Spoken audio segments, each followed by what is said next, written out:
ان کی بھی بڑی ایک مزیدار کہانی ہے جو میری والدین کی ہے.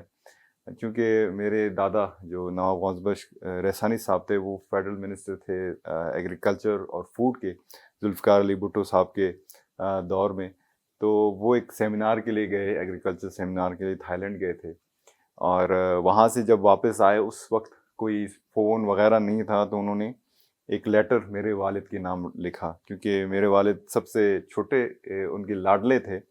تو انہوں نے لیٹر لکھا کہ تھائی لینڈ ضرور جائیں اور چکر لگائیں، اور لوگ بھی بڑے اچھے ہیں، مہمان نواز ہیں، اور جو ہے علاقہ بھی بڑا خوبصورت ہے. تو چونکہ میرے والد اس ٹائم عموماً 25-26 سال کے ہی تھے، تو انہوں نے سیدھا فلائٹ پکڑی اور تھائی لینڈ انہوں نے لینڈ کی، اور بینکاک سے وہ گئے چنگرائے، اور چنگرائے سے جا رہے تھے نان کی طرف، جو کہ ماؤنٹینیس ایریا ہے تھائی لینڈ نارتھ ریجن کا. تو وہاں سے انہوں نے ایک اس ٹائم ہوتے تھے ویلیز جیپ ہوتی تھی، تو ویلیز جیپ لی، اور ایک ٹور گائیڈ ان کے ساتھ تھا. تو اس وقت وہ جا رہے تھے چنگرائے سے نان کی طرف.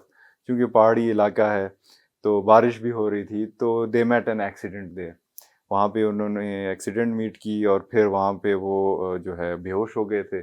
جب وہ اٹھے تو نہ ہی ان کے پاس ان کا پاسپورٹ تھا اور نہ ہی پیسے تھے. تو ساتھ ہی فیلڈز میں ایک بندہ تھا، وہ اپنے جو لائف سٹاک ہے اس کی دیکھ بھال کر رہا تھا. تو he came for the help.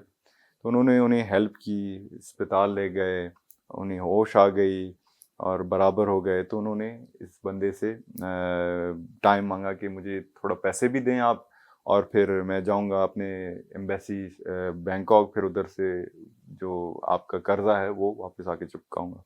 تو پھر اس بندے نے اپنا گائیں فروخت کر دی اور پیسے دیے میرے والد کو. پھر میرے والد آئے بینکاک میں اپنے رشتہ داروں سے ایمبیسی سے رابطہ کیا، پاسپورٹ بن گیا ان کا، پیسے مل گئے، تو واپس وہ چنگرائے آ گیا. جب واپس چنگرائے آیا تو اسی بندے کے گھر پہنچا، اور جب پہنچتے ہی انہوں نے ایک خاتون دیکھی، اور پیسے بھی لوٹا دیے، قرضہ بھی لوٹا دیا، اور ان سے کہا کہ میں آپ کی بیٹی سے شادی کرنا چاہتا ہوں.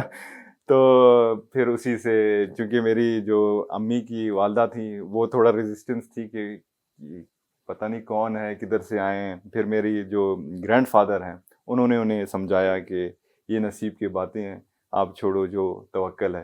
تو توکل کی، اور الحمدللہ شادی ہو گئی. ابھی ان کے 3 بچے ہو گئے، میں، میرا بھائی اور میری بہن. اور وہ بلوچی بھی بولتی ہیں، بیرابی بھی بولتی ہیں، اردو بھی بولتی ہیں، اچھا کھانا بھی پکاتی ہیں ہمارے لیے، تھائی کھانا بھی پکاتی ہیں، دیسی کھانا بھی پکاتی ہیں. تو یہ ان کی ہی وجہ سے ہے کہ اگر میں میرے جو سسٹر ہیں کسی سٹیج پہ پہنچے ہیں تو ان کی بدولت ہے.